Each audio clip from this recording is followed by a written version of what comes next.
आज हम आपकी वर्कशीट 12 जिसका मेन टॉपिक है परमाणु और अणु, इन दोनों की परिभाषा के बारे में बात करेंगे।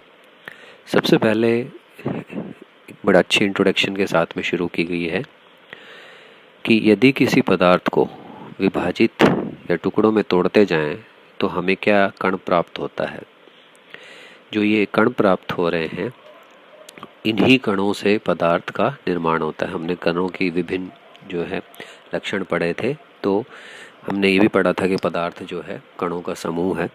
तो जब हम किसी पदार्थ को विभाजित कर रहे हैं, तोड़ रहे हैं, तो उससे हमें कण प्राप्त होते हैं। क्या आप बता सकते हैं कि इन कणों को वैज्ञानिक तौर पे या वैज्ञानिक परिभाषा में क्या कहा जाता है?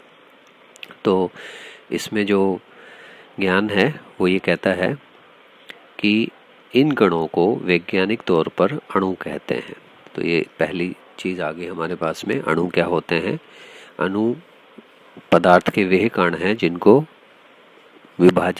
पदार्थ को विभाजित करने पे प्राप्त किया जाता है और भौतिक तरीके से प्राप्त किया जाता है, और इनको हम जो है पदार्थ की मूलभूत इकाई भी कहते हैं, क्योंकि इन्हीं से जो है हमारे पदार्थ का निर्माण होता है, तो इसलिए इनको पदार्थ की मूलभूत इकाई भी कहा जाता है।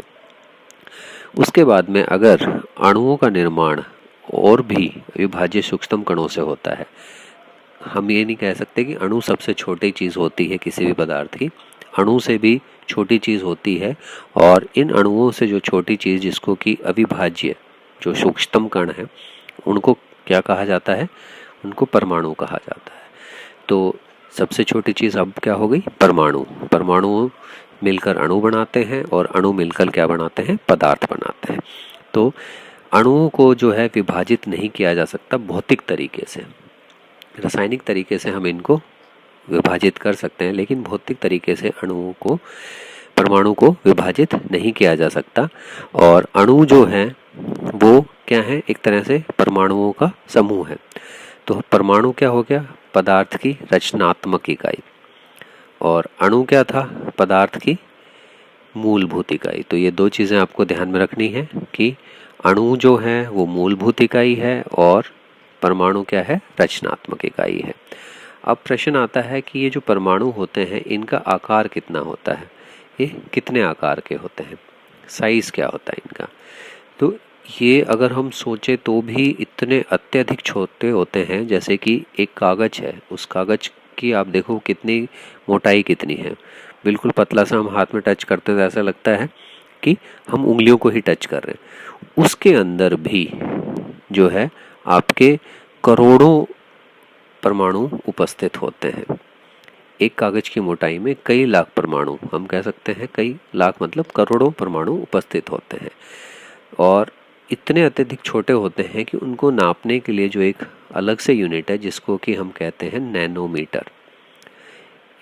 1 नैनोमीटर बराबर 10⁻⁻9 मीटर। तो इसलिए जो है आपको ध्यान में रखना है कि इनको नापने के लिए जो है हम नैनोमीटर का इस्तेमाल करते हैं। अब प्रश्न आता है कि जो परमाणु होते हैं वो किस अवस्था में पाए जाते हैं हमारे वातावरण के अंदर। हमें ये ध्यान में रखना है कि किसी भी तत्व के जो परमाणु हैं वो सबसे ज़्यादा अभिक्रियाशील होते हैं।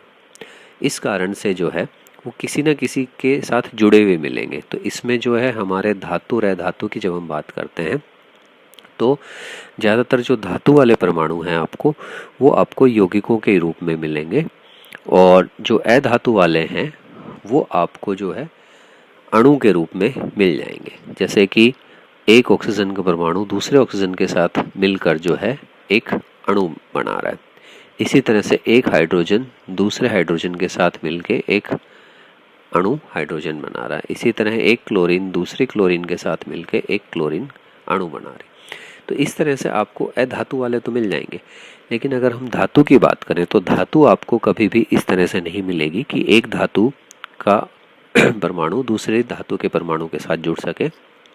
ये जो है हम 10वीं क्लास में भी पढ़ेंगे कि किस तरह से जो है, क्योंकि वो इनके अंदर जो इलेक्ट्रॉन होता है, आवेश होता है, ये किसी दूसरे को देते हैं, ये धनावेशित होते हैं। इस कारण से जो धातु वाले परमाणु हैं वो कभी भी दूसरी धातु के साथ नहीं जुड़ते हैं, हमेशा जो है अधातु के साथ ही जुड़ते हैं। अब प्रश्न है कि क्या सिर्फ 2 परमाणु जुड़कर ही अणु बनाते हैं? नहीं, ऐसे बहुत सारे उदाहरण हैं जहाँ पर जो है 2 से अधिक परमाणु भी जुड़े हुए हैं। जैसे कि हम ले सकते हैं सल्फर का S8, यहाँ पर आप देखोगे कि 8 परमाणु एक साथ जुड़े हैं। एक और है फॉस्फोरस P4, यहाँ पर जो है आप देखोगे कि 4 परमाणु एक साथ जुड़े हैं। तो इसलिए इसकी परिभाषा में आता है कि जब 2 या 2 से अधिक परमाणु जुड़ते हैं तो अणु का निर्माण होता है। तो 2 इसकी न्यूनतम संख्या है। अब अगर हम इनके आकार की बात करें तो परमाणु के आकार में सबसे छोटा जो आकार आता है वो है हाइड्रोजन के परमाणु का, 10⁻⁻10 मीटर। इसको हम अगर नैनोमीटर में लिखना चाहें तो 0.1 नैनोमीटर भी बोल सकते हैं। जल का जो अणु है वो 10⁻⁹ मीटर, सीधा सीधा 1 नैनोमीटर लिखा जा सकता है। रेत के कण जो हैं 10⁻⁴ मीटर। अब -4 मीटर जब हम लिख रहे हैं तो इसके अंदर जो है आप इसको सेंटीमीटर में कन्वर्ट कर सकते हो। ऊपर 10 लिखने के बाद -4 मतलब नीचे आपको 4 जीरोस लगानी है। जैसे कि ऊपर यहाँ पर दिखाया गया था, आप देख सकते हो कि यहाँ पर जो है 10⁻⁹ था, तो 1/, जो है वो आपको कितनी जीरोस लगा रखे हैं इसमें आप काउंट कर सकते हैं। उसके बाद में जो है अगला है चींटी 10⁻⁻² मीटर।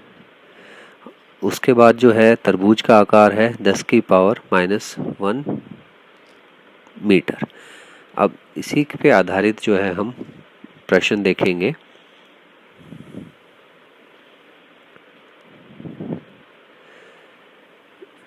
परमाणु और अणु क्या होते हैं?